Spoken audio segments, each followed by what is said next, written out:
आज की कहानी है निस्वार्थ कर्मफल। मरने के बाद स्वर्ग के द्वार पर 4 व्यक्ति खड़े थे।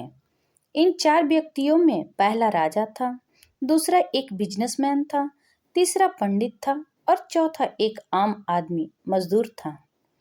किसी को यह पता ही नहीं था कि कौन स्वर्ग के अंदर प्रवेश कर पाएगा और कौन वहीं से वापस लौटा दिया जाएगा। सब स्वर्ग का दरवाजा खुलने की राह देख रहे थे और आपस में बातें कर रहे थे।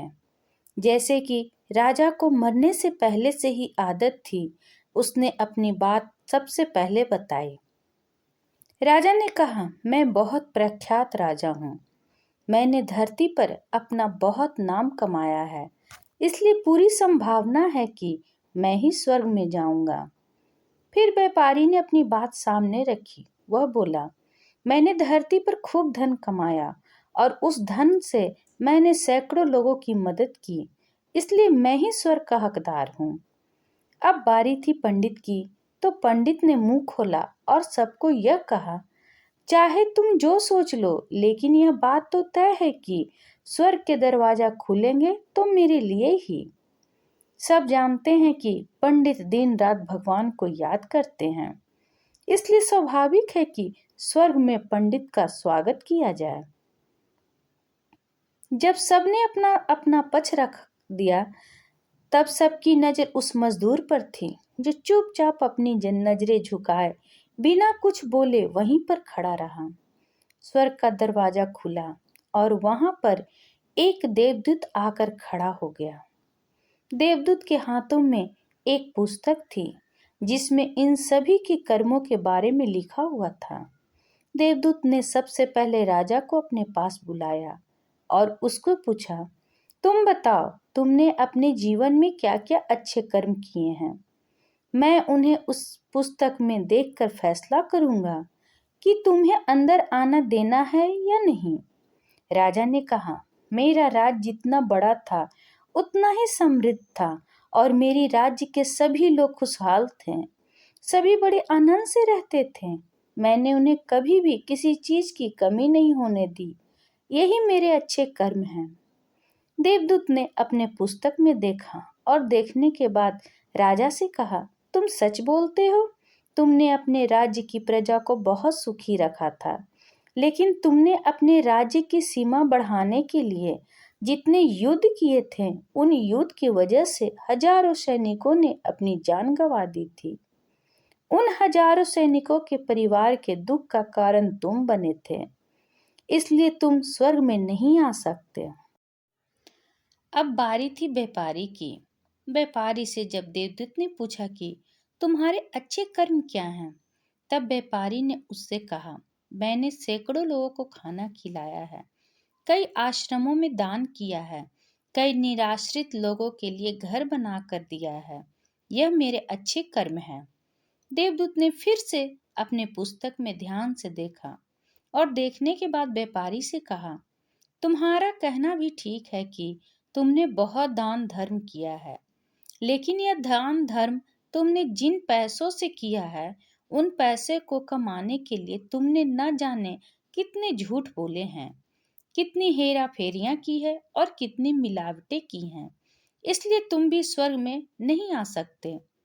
जब पंडित से यही सवाल किया, तो पंडित ने बड़े ही आत्मविश्वास के साथ कहा, मैंने अनगिनत लोगों को ज्ञान दिया है, हजारों यज्ञ और पूजाएं की हैं और दिन रात भगवान का जप किया है।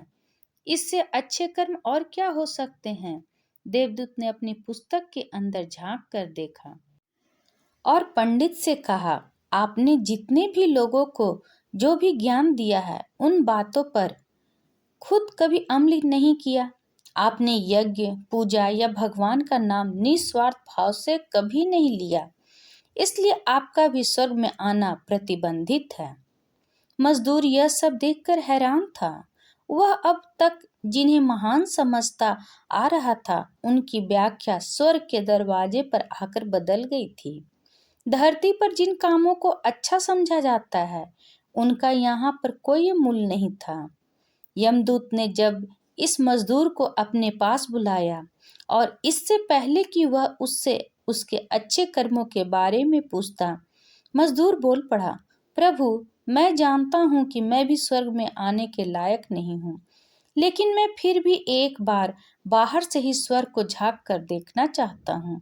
बस इससे ज्यादा मेरी कोई इच्छा है ही नहीं, क्योंकि ऐसी इच्छा पालने के लिए मैंने जीवन में कुछ भी नहीं किया है। मैं पूरा दिन मेहनत करता और जो भी पैसे कमाता उन्हें अपने परिवार के पालन पोषण में खर्च कर देता। इसलिए दान धर्म के लिए कुछ बचता ही नहीं। लोगों की क्या भलाई, मैं क्या सेवा करता, क्योंकि काम के बाद जो थोड़ा सा समय मिलता उसको अपने ही बूढ़े माँ बाप की सेवा में बिता देता। और यह सब करने के बाद मैं कभी कभी मंदिर भी चला जाता और भगवान से जैसा भी मुझे दिया है उस जीवन के लिए धन्यवाद कहता। देवदूत ने अपनी पुस्तक में बड़े ध्यान से देखा और थोड़ी देर देखते ही रहा। फिर उसने मजदूर से पूछा कि तुम याद करके बताओ, तुमने कभी तो कोई अच्छा काम किया होगा। मजदूर ने थोड़ी देर सोचने के बाद बोला, हाँ, मुझे थोड़ा थोड़ा याद है। एक बार मैं बहुत भूखा था और मैं खाना ही खाने बैठा था कि एक बहुत ही कमजोर कुत्ता जो ठीक से चल ही भी नहीं पा रहा था, वह मेरे पास आ गया और मेरे खाने को देखने लगा। तब मैंने अपनी रोटी उसे खिला दी थी और उस दिन मैं खुद भूखा सोया था। मजदूर की बात सुनने के बाद देवदूत मुस्कुराया और मजदूर को बड़े सम्मान से स्वर्ग के अंदर लेकर गया। दोस्तों, अच्छे कर्म, लोभ, मोह, माया, इन सब भाव में आकर नहीं किए जाते हैं और ना ही इन्हें अच्छे कर्मों की श्रेणी में गिना जाता है। निस्वार्थ भाव से किया गया एक ही अच्छा कर्म भी आपके जीवन के सारे पाप धोने की शक्ति रखता है। इसलिए जब भी मौका मिले निस्वार्थ भाव से और अच्छे मन से अच्छे कर्म किया करें। आशा करती हूँ ये वीडियो आपको पसंद आया होगा। इस वीडियो पर आपकी राय क्या है, कमेंट करके जरूर बताइएगा। अगर पसंद आया है तो प्लीज लाइक एंड सब्सक्राइब करना ना भूलें। इसी तरह और भी कहानी सुनने के लिए कृपया बेल आइकन बटन को दबाना ना भूलें। वीडियो देखने के लिए आपका बहुत बहुत धन्यवाद।